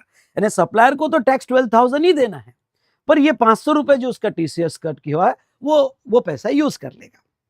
यहां तक समझा क्या? यहां तक समझा होगा तो फटाफट वन टाइप करो। चलो, जितने भी स्टूडेंट यहां तक समझा होगा तो वन टाइप करो। चलो, तो ये जो हुआ, ओके, हमने देखा कि पैसा आ गया। इतना मेन आपको इतना ही याद रखना है। अब मैं सिर्फ आपके नॉलेज के लिए बता दूं, मेन तो आपको इतना ही याद रखना है, पर आपके नॉलेज के लिए बता देता हूं। वो क्या? ये तो ईसीओ ने पैसा काटा, उसका टीसीएस काट के उसको दे दिया, भाई तेरा टीसीएस काट रहे, गवर्नमेंट ने बोला और तू तेरे कैश लेजर में जमा कर रहे हैं, तेरे कैश लेजर में जमा कर रहे हैं, हमारा उससे लेना देना नहीं, सिर्फ गवर्नमेंट ने बोला, हमने काट दिया। ठीक है, अब दूसरा क्या? अब ईसीओ जो सर्विस दे रहा है, ओके, ईसीओ जो भी प्लेटफॉर्म फीस वगैरह लेता है, तो ईसीओ अपनी फीस या कमीशन लेगा क्योंकि वो प्लेटफॉर्म दे रहा है। तो ये ईसीओ जो अपना फीस और कमीशन लेगा, ये उसका आउटवर्ड सप्लाई है। सुनना, ये उसका आउटवर्ड सप्लाई है। क्या इस पर भी वो जीएसटी लगाएगा? करेक्ट। ईसीओ ये तो खुद का उसका बिजनेस है, इसके ऊपर वो जीएसटी लगाएगा। तो सेलर को बोलेगा भाई मेरी फीस 5,000, ओके, और उसका जीएसटी 900। तो ये जो ईसीओ का जीएसटी ये अलग है और टीसीएस वो सप्लायर का काट के दे रहा है, ये बात ध्यान रखना।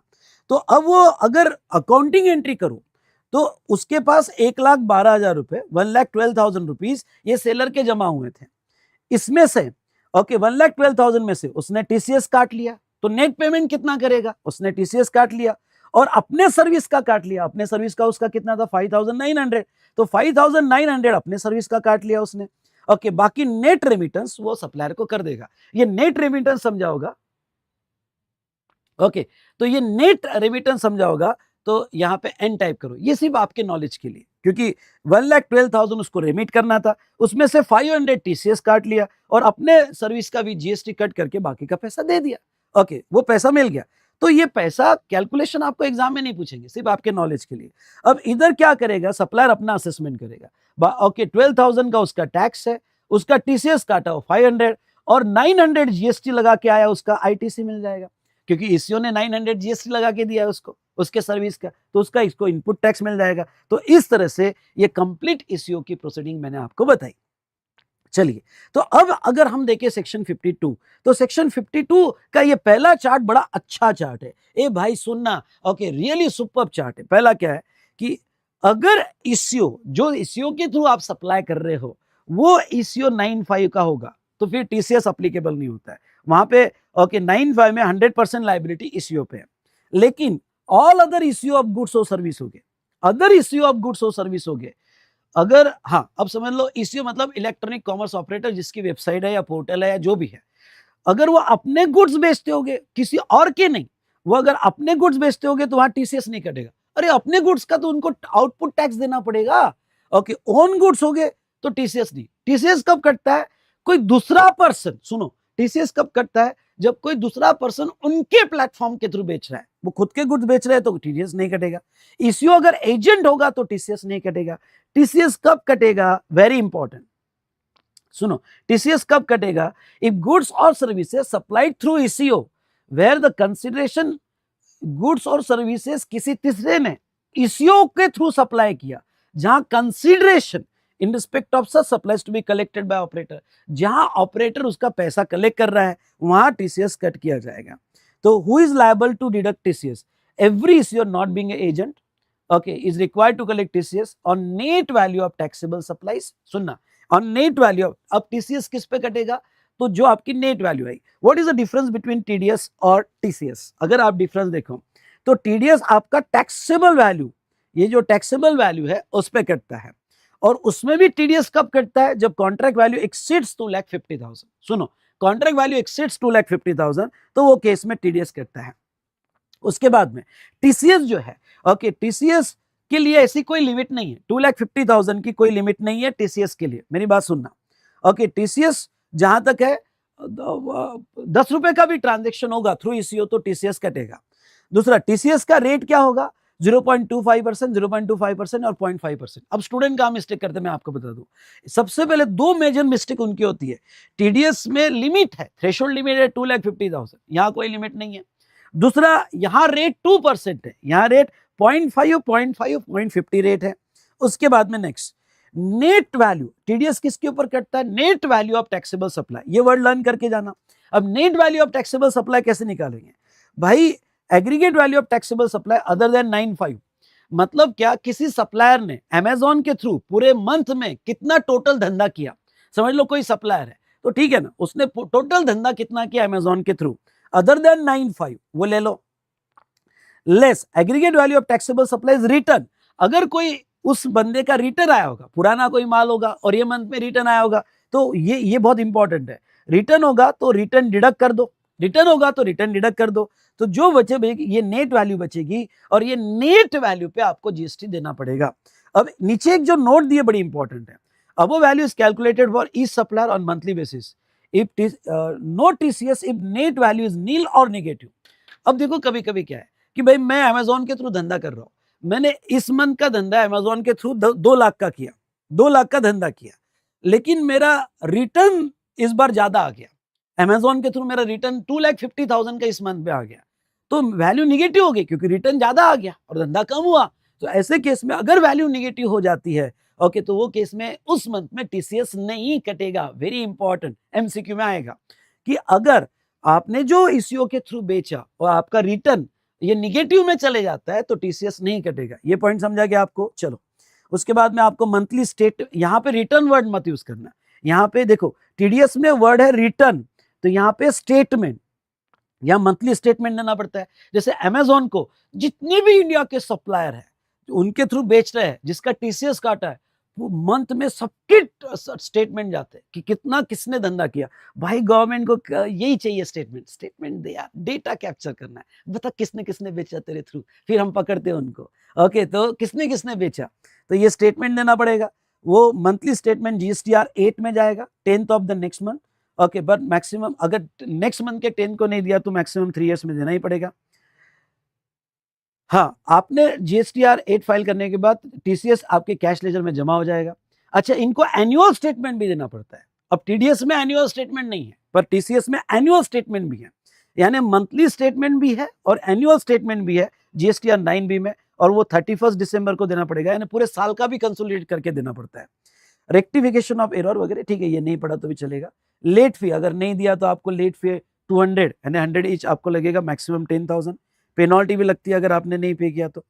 फॉरेन ईसीओ, हाँ ये वाला पॉइंट देखो, foreign ECO not having place of business India would liable to TCS where supplier and customer in India and supply in register in each state. मतलब क्या, अगर कोई फॉरेन ईसीओ है पर उसका सप्लायर भी इंडिया का है, रिसिपिएंट भी इंडिया का है, जैसे यहाँ पे बहुत से ऐसे ऐप है जो फॉरेन ऐप है जिसमें सप्लायर भी इंडिया का है और रिसिपिएंट भी इंडिया का है, तो इवन दो वो ऐप बाहर रजिस्टर्ड है, वेबसाइट बाहर रजिस्टर्ड है, पर उनको भी TCS पे करना पड़ेगा या इंडिया में कोई रिप्रेजेंटेटिव अपॉइंट करना पड़ेगा फॉर पेमेंट ऑफ TCS।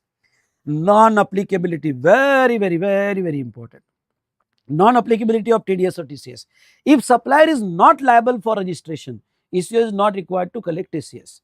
अगर सप्लायर URP है, if supplier not liable to register मतलब URP, अगर सप्लायर अनरजिस्टर्ड पर्सन है और वो ECO के थ्रू सप्लाई कर रहा है तो TCS डिडक्ट करने की जरूरत नहीं है। लेकिन इसमें एक प्रोसीजर आई है, और वो प्रोसीजर जो है आपको रजिस्ट्रेशन चैप्टर में बताऊंगा। अगर सप्लायर अनरजिस्टर्ड है और वो ईसीओ यूज कर रहा है तो सप्लायर को एनरोलमेंट नंबर देना पड़ता है, पैन देना पड़ता है, और सप्लायर पे एक रिस्ट्रिक्शन है कि वो इंटरस्टेट नहीं कर सकता, ये मैं रजिस्ट्रेशन में बताऊंगा। लेकिन हाँ, उसका टीसीएस नहीं कटेगा, एग्जाम सप्लाई का टीसीएस नहीं कटेगा। Composition tax payer can not make, okay हाँ, अब एक क्या composition tax payer can not make SOS through eco. अगर आप कंपोजिशन स्कीम में हो तो कंपोजिशन स्कीम में सर्विस सप्लाई नहीं हो सकती ईसीओ के थ्रू, उसको रिस्ट्रिक्शन है। गुड सप्लाई हो सकता है पर सर्विस नहीं। मतलब क्या कि यहाँ पे थोड़ा कंपोजिशन वाले में मैं आपको और क्लैरिफाई कर देता हूं। अगर कंपोजिशन डीलर होगा, कंपोजिशन डीलर होगा तो क्या टीसीएस कट हो गया? क्या टीसीएस डिडक्टिबल? TCS deductible? तो answer is yes, answer is yes. लेकिन अगर यहां पे उसका सप्लाई ऑफ गुड्स होगा तो अलाउड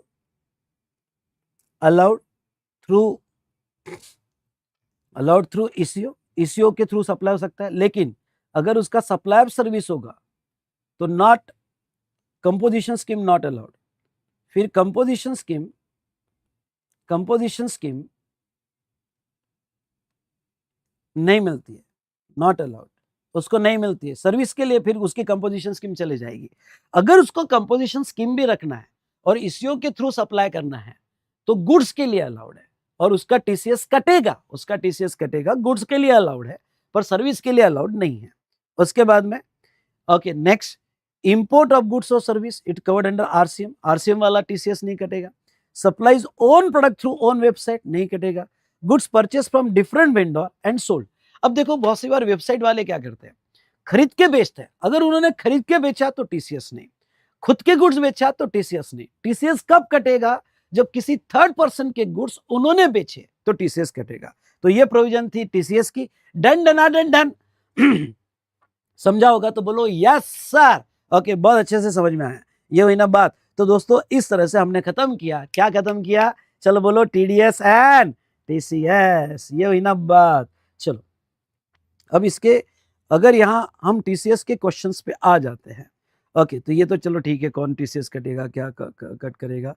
ओके, क्वेश्चन नंबर में 22, अगर ये देखो आपके बुक में दिखता है तो, state whether the provision pertaining to tax collected at source under section 52 of CGST act will be applicable. 52 की प्रोविजन एप्लीकेबल होगी या नहीं होगी ये बताओ।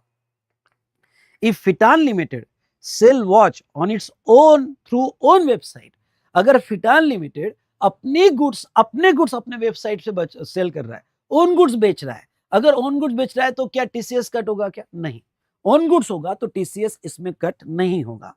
उसके बाद में next, if ABC limited who is the dealer of royal brand sales watches through Flipkart और इलेक्ट्रॉनिक कॉमर्स ऑपरेटर।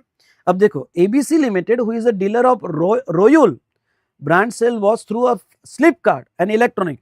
अब एबीसी अगर फ्लिपकार्ट के थ्रू बेच रहा है तो क्या वहां टीसीएस कट होगा? क्या यस। देखो पहले केस में टीसीएस नहीं होगा पर सेकंड केस में ओके ईसीओ के थ्रू किसी तीसरे का पर्सन का गुड्स बेचा जा रहा है तो टीसीएस कलेक्ट होगा।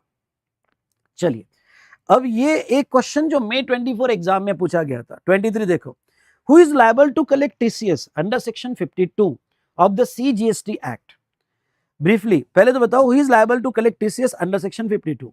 तो ओके ये लाइन लर्न करके जाना, every ECO other than 95 required to collect TCS where he is not an agent. हर वर्ड आना चाहिए, हर ईसीओ जो 95 का नहीं है और वो एजेंट भी नहीं है, एंड ये वर्ड भी आना चाहिए, consideration in respect of supplies collected through eco.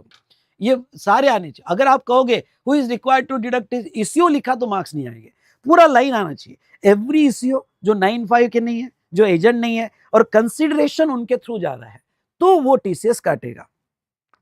Okay दूसरा, briefly explain the provision relating to registration, filing of return, deposit of TCS okay government as per the section 52।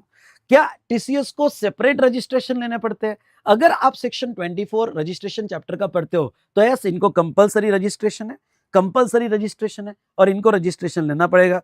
Okay तो registration will be granted with in, यहां correct कर लेना, 7 working days. तो 7 working days में इनको registration दे दिया जाता है। दूसरा ओके क्या इनका रिटर्न होता है? रिटर्न नहीं होता है, स्टेटमेंट होता है, और वो स्टेटमेंट इनको देना पड़ता है अगले महीने की 10 तारीख। उसमें डिटेल्स होती है जो भी, ठीक है। और थर्ड, ओके, क्या डिपॉजिट टीसीएस कब करेगा? अगले महीने की 10 तारीख तक वो टीसीएस डिपॉजिट कर देगा, और इनको एनुअल स्टेटमेंट भी देना पड़ेगा बाय 31 दिसंबर। इजी था, इजी था, मजा आया होगा तो बोलो यस सर। ये ना बात जो भी कनेक्टेड है भाई साहब, ओके, तुम देखो आज मेरे साथ लाइव कनेक्ट होने आए हो, मेरे साथ ये सेशन कर रहे हो, ओके, अपनी एनर्जी दे रहे हो, तो बताओ कि तुम्हारे में कितनी एनर्जी है, बोलिए यस सर। चलो, अब ये लास्ट एक क्वेश्चन ले लेता हूं, कंबाइंड क्वेश्चन है टीडीएस टीसीएस का, बड़ा अच्छा क्वेश्चन है, इसको भी इंपॉर्टेंट क्वेश्चन जो मैं ले रहा हूं बस समझ लेना, इंपॉर्टेंट क्वेश्चन है। ओके, डिस्क्रिप्शन में मैं डाल दूंगा, okay, important question list. Okay, देखो, फ्रॉम द फॉलोइंग इंफॉर्मेशन, ये क्वेश्चन देखो, from the following information of independent cases, सारी केसेस इंडिपेंडेंट मानना, your expert advice with appropriate reasoning is sought on applicability of TDS and TCS provision of CGST Act. You shall also quantify the amount of TDS TCS. पहले तो ये बताओ कि TDS TCS cut होगा क्या, और अगर कट होगा तो आप क्वांटिफाई करके भी बताओ हमें कितना होगा। ओके, और ये आपको डिसीजन लेना है कि TDS कट होगा या TCS कट होगा, और अमाउंट कितना रहेगा, ये डिसीजन आपको लेना है। चलो, पहला, top fashion, a big designer cloth dealer and registered in the state of West Bengal. Top fashion था, क्लॉथ डीलर है, रजिस्टर्ड इन वेस्ट बंगाल है। Effected supply through quick deal e commerce operator. तो पहले बताओ ये ईसीओ के थ्रू बेचा गया तो टीडीएस की प्रोविजन लगेगी या टीसीएस की? बोलो फटाफट। ईसीओ के थ्रू बेचा गया तो टीडीएस की प्रोविजन अप्लीकेबल होगी या टीसीएस की? क्या अप्लीकेबल होगा? बोलो फटाफट। ईसीओ के थ्रू बेचा गया तो टीसीएस 52 याद आना चाहिए। Net value of taxable intrastate supplies affected during the month of October, खुद ही नेट दे दिया, सवाल ही नहीं। तो आपको पहले का आंसर भाई साहब ये ईसीओ है, टीसीएस डिडक्ट होगा, ये रेट से डिडक्ट होगा, नेट वैल्यू दे दी है, नेट वैल्यू दे दी तो अच्छा ले लिया, 1,50,000 पे 0.25% आपका सीजीएसटी और 0.25% एसजीएसटी, खत्म। ओके, मिल गए 2 मार्क्स, ठीक है। नेक्स्ट, सेकंड देखो, messrs super builder, a registered supplier in Tamil Nadu, was awarded a works contract, a works contract service है by government of Tamil Nadu। ओ, सुपर बिल्डर ने government को service दी और सर्विस वर्क्स कॉन्ट्रैक्ट है। Okay, तो super builder Tamil Nadu का है, works contract government of Tamil Nadu, Tamil Nadu की गवर्नमेंट को वर्क्स कॉन्ट्रैक्ट दिया, amounting to 4,30,000 of value of exam supplies 1 lakh. Of this value exam supplies 1 lakh. अब दो देखो, अब ये बात टीडीएस में जाएगी, क्यों टीडीएस में जाएगी? क्योंकि गवर्नमेंट को सप्लाई किया है। दूसरा, 4,30,000 उन्होंने वैल्यू दी है, अब पता नहीं है 4,30,000 इंक्लूसिव ऑफ जीएसटी है कि नहीं है, तो यहाँ एजम्पशन लेना, एजम्पशन ऐसा लिख सकते हो कि we assume that given amount is exclusive of GST. Good. अब दूसरा, ये 430 में 1 लाख का एग्जम्प्ट है, तो 430 में से 1 लाख अब मैं डिडक्ट कर दूं तो कितना आता है? 330 आता है, तो कॉन्ट्रैक्ट वैल्यू 2.5 लाख के ऊपर है, कॉन्ट्रैक्ट वैल्यू 2.5 लाख के ऊपर है, तो वो सिचुएशन में यहाँ टीडीएस कटेगा और टीडीएस 3,30,000 का 1% कटेगा। ओके, आई होप आपको समझा होगा। उसके बाद में नेक्स्ट थर्ड वाला देखो, a tasty caterers registered supplier of Kerala, एक कैटरर्स है जो केरला का है, provided catering services in Kochi Kerala to government of Andhra Pradesh. देखो, कैटरर्स केरला का है, सर्विस कोची जो है कोची में सर्विस दी गई के और वो आंध्र प्रदेश गवर्नमेंट को दी गई फॉर इस annual training camp held for itself, value of service 4,50,000। ध्यान से देखना, ये थर्ड वाला पॉइंट बड़ा इंपॉर्टेंट है। ओके, कैटरर्स कहाँ का है? केरला का। कैटरिंग सर्विस कहाँ दी गई? कोची में। अगर आपको place of supply section 12, okay, section 12 place of supply में कैटरिंग सर्विस, रेस्टोरेंट सर्विस का प्लेस ऑफ सप्लाई सेक्शन 12(4) याद होगा, तो 12(4) में प्लेस वेल सर्विसेज परफॉर्म, तो आपकी कैटरिंग सर्विस कहां परफॉर्म की गई? कोची में। तो location of supplier Kerala, okay, location of supplier Kerala, place of supply Kochi Kerala, मतलब एलओएस सेम स्टेट में, पीओएस सेम स्टेट में, और recipient Andhra Pradesh other state में, तो यहां टीसीएस नहीं कटेगा, यहां प्रोविजो लग जाएगी और टीसीएस टीडीएस नहीं कटेगा। ओके, तो ये एक अच्छा एग्जाम्पल था। और in this way we are completed along with important questions TDS and TCS. ये क्वेश्चन की लिस्ट ओके मैं डिस्क्रिप्शन में दे दूंगा। ओके, जो भी स्टूडेंट अभी नए क्वेश्चन बुक होगा वो रेफर करो। अगर कोई पुराने बैच के स्टूडेंट है तो पुराने क्वेश्चन नंबर भी मैं उसके सिमिलर पुराने क्वेश्चन नंबर भी डाल दूंगा। ये इंपॉर्टेंट क्वेश्चन आपको पढ़ के जाना है, डिस्क्रिप्शन में आपको मिल जाएगा। डंडना डंडन बोलो यस सर। तो इस तरह से हमने खत्म किया टीडीएस एंड टीसीएस। अब आ जाओ आप। ओके, टॉपिक एक होगा अकाउंट्स एंड रिकॉर्ड्स। ओके, एक टॉपिक है अकाउंट्स एंड रिकॉर्ड्स। हाँ, ये टॉपिक ले लेता हूं। अब देखो, आपको अकाउंट्स एंड रिकॉर्ड्स इसमें मेन बता देता हूं।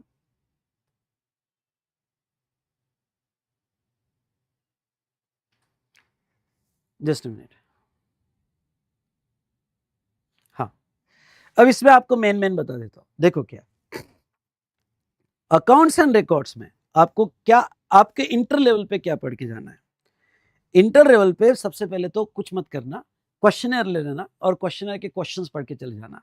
ओके, यहाँ पे इंटर में आपको बताओ, अगर आप रजिस्टर्ड पर्सन हो गए, सुनो, आप अगर रजिस्टर्ड पर्सन हो गए तो आपको जनरल और स्पेशल रिकॉर्ड्स, जनरल रिकॉर्ड्स क्या, और मैं जो हाईलाइट करके दे रहा हूं वो अच्छे से पढ़ के जाना।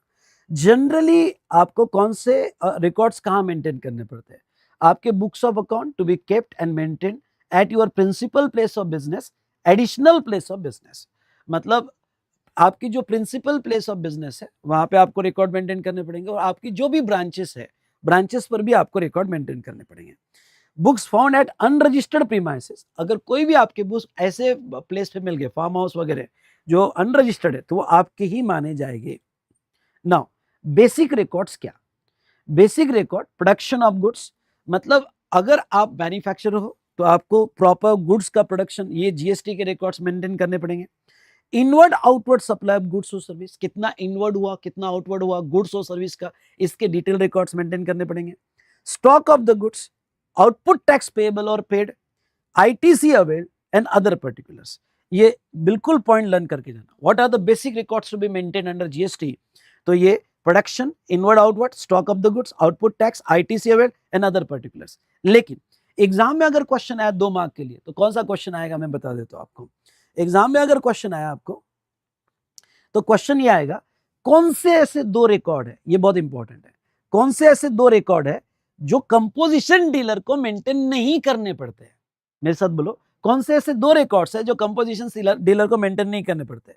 Stock of the goods, stock record dealer को, कंपोजिशन डीलर टर्नओवर बेसिस पे टैक्स देता है, इसलिए स्टॉक ऑफ द गुड्स, और आउटपुट टैक्स पेएबल और पेड, ये 2 रिकॉर्ड कंपोजिशन डीलर को मेंटेन करने की कोई भी जरूरत नहीं है। 2 मार्क का क्वेश्चन आया तो मार्क्स मत छोड़ना। उसके बाद में ये तो अकाउंट्स कौन टाइप के, उसके बाद में और अदर रिकॉर्ड्स कौन से मेंटेन करने पड़ते हैं, तो गुड्स और सर्विस इंपोर्ट एक्सपोर्ट हुआ तो उसके रिकॉर्ड्स, आरसीएम आपके ओके, या चालान, credit note, debit note, vouchers, इनके सारे रिकॉर्ड्स आपके प्रॉपर होने चाहिए। कितना एडवांस रिसीव हुआ, पे हुआ, एडजस्ट हुआ, क्योंकि सर्विस के केस में एडवांस पे भी टैक्स आता है तो उसके records. Okay, and required to keep particulars of name of complete address of supplier, recipient, premises where goods और सर्विस स्टोर्ड, आपके सप्लायर के कंप्लीट एड्रेस, रिसिपिएंट के कंप्लीट एड्रेस, और आप कोई गुड स्टोर करते हो तो वो एड्रेस। भाई साहब ये बस ये थ्योरी है, पढ़ना पड़ेगा। ओके, और स्ट्रेट फॉरवर्ड क्वेश्चन आते हैं, कोई न्यूमेरिकल क्वेश्चन नहीं आया तो 2 मार्क के लिए और 3 मार्क के लिए क्वेश्चन आएगा। ठीक है, ये तो हमने देखा कि भाई सारे रजिस्टर पर्सन को कौन से रिकॉर्ड्स आपको मेंटेन करने हैं। कुछ स्पेशल केसेस, मतलब क्या, ये तो बेसिक रिकॉर्ड मेंटेन करना ही है, पर आप अगर एजेंट हो गए या मैन्युफैक्चर हो गए या सप्लायर ऑफ सर्विस हो गए या वर्क्स कॉन्ट्रैक्टर हो गए या फिर क्लियरिंग फॉरवर्डिंग एजेंट हो गए, तो आपको कुछ एक्स्ट्रा रिकॉर्ड्स भी मेंटेन करना पड़ेगा जीएसटी के हिसाब से। ओके, जैसे एजेंट के केस में, ओके, अगर आप किसी के बिहाफ पे गुड्स बेच रहे होगे तो उसका ऑथराइजेशन आपके पास है क्या। दूसरा, आपने जो भी गुड्स और सर्विस उसके बिहाफ पे ली उसका पूरा डिटेल्स, उसका डिस्क्रिप्शन, वैल्यू, क्वांटिटी, मतलब हर प्रिंसिपल वाइज आपको, पी मतलब यहाँ पे प्रिंसिपल, तो समझ लो आपने कोई प्रिंसिपल की एजेंसी ली होगी तो हर प्रिंसिपल वाइज आपको सारे रिकॉर्ड्स, कितना गुड्स आया, रिसीव हुआ, कितना सप्लाई हुआ, कितना टैक्स पे हुआ। ओके, एजेंट को ये हर प्रिंसिपल के हिसाब से एक्स्ट्रा रिकॉर्ड मेंटेन करने पड़ेंगे।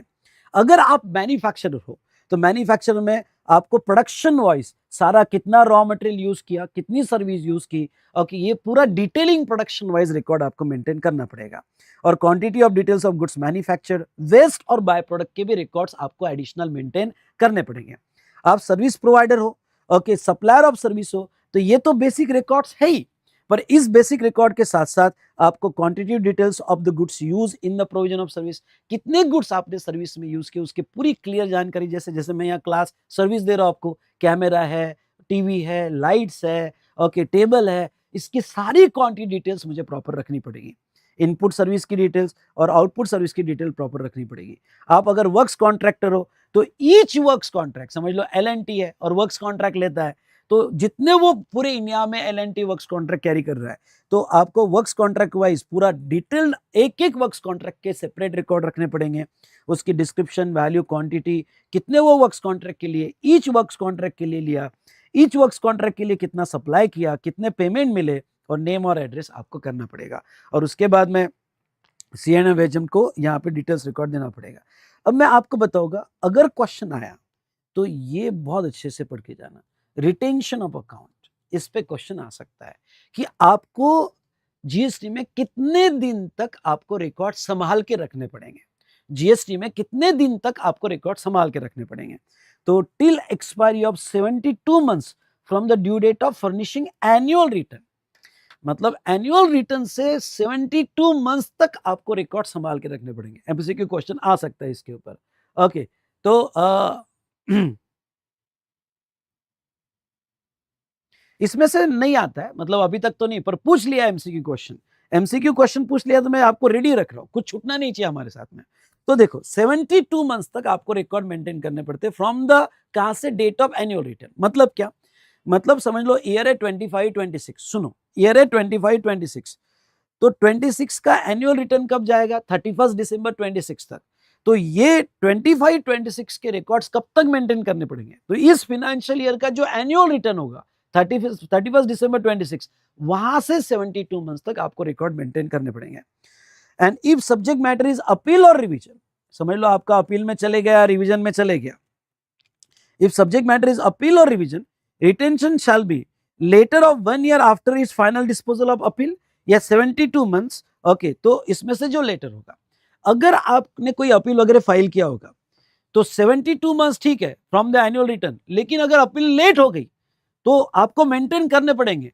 तो अपील अगर लेट हो जाती है तो वहां से जिस दिन अपील का डिसीजन आएगा वहां से और 1 साल। अब मेरा एक क्लाइंट था, ओके, उसने अपील फाइल की थी, 2017 की अपील है, ओके, तो हमको 72 मंथ्स तो हो गए उसके 2017 से, लेकिन उसकी अपील अभी भी पेंडिंग है, अभी भी पेंडिंग है, तो अभी भी मेंटेन करना पड़ेगा। ओके, तो whichever is later 72 months, और अगर अपील लेट हो गई तो वहां से और 1 साल, whichever is later, maintain करना पड़ेगा। ओके, बाकी ये वेयर हाउस ट्रांसपोर्टर तो ये आप रीड कर सकते हो। तो यहाँ पे जो एग्जाम में आ सकता है मैंने वो आपको बता दिया। ये आ सकता है कंपोजिशन, ये टेक अवे ले लो, कंपोजिशन स्कीम को कौन से 2 रिकॉर्ड्स मेंटेन करने की जरूरत नहीं है, स्टॉक और आउटपुट टैक्स पेड। दूसरा आपको अगर यहाँ पे आया तो ये पीरियड, कितने पीरियड तक का आपको रिकॉर्ड मेंटेन करना है, ये अच्छे से पढ़ के जाना। इस बार अगर आए तो 2 मार्क आएंगे और छोड़ना मत। इस तरह से हम, और ये बाकी ट्रांसपोर्टर, वेयर हाउस कीपर के जनरल रिकॉर्ड्स आपने पढ़ लेना। तो इस तरह से दोस्तों हमने, ये भी छोटा सा टॉपिक था अकाउंट्स एंड रिकॉर्ड्स, ये खत्म किया। इस तरह से हमारी रिवीजन खत्म होती है। मजा आया होगा तो लाइक जरूर कीजिए। ओके, मजा आया होगा तो लाइक जरूर कीजिए यहाँ पे, और डिस्क्रिप्शन में लिखिए डन डन डन डन। तो चलिए दोस्तों, तो इस तरह से हमारी रिवीजन खत्म हुई, TDS TCS with question discussion. Okay, description में आपको जो है लिस्ट में मिल जाएगी, जो क्वेश्चंस हमने डिस्कस किए एग्जाम के हिसाब से आपने पढ़ के जाना चाहिए। और मैं अकाउंट रिकॉर्ड्स के भी क्वेश्चन आपके इसमें डाल दूंगा जो मोस्ट एक्सपेक्टेड है आपके एग्जाम में। ओके, अकाउंट रिकॉर्ड्स के उतने क्वेश्चंस पढ़ के चले जाना। तो भाई साहब मिलते हैं नेक्स्ट सेशन में। अब मैं आपको ये बता दूं कि नेक्स्ट सेशन के शेड्यूल्स जो है, ओके, टेलीग्राम चैनल में अपडेट कर दी जाएगी, इसलिए डिस्क्रिप्शन में टेलीग्राम चैनल पे ट्रैक रखना। अब नेक्स्ट सेशन इसके बाद के, ओके, जो कुछ टॉपिक्स है हमारे, कैसे हो गए, क्या हो गए, सब कुछ मैं टेलीग्राम चैनल में बता दूंगा। तो डिस्क्रिप्शन में टेलीग्राम चैनल दिया हुआ है जो आपको ज्वाइन करते रहना है। तो मिलते हैं बाद में next day, okay, next session पे। Good day, good night to all of you. ठीक है, डन। चलिए। हमारा जीएसटी रिवीजन खत्म हो जाएगा मिड ऑफ नवंबर तक, मिड ऑफ नवंबर तक खत्म हो जाएगा। ठीक है? Okay, bye.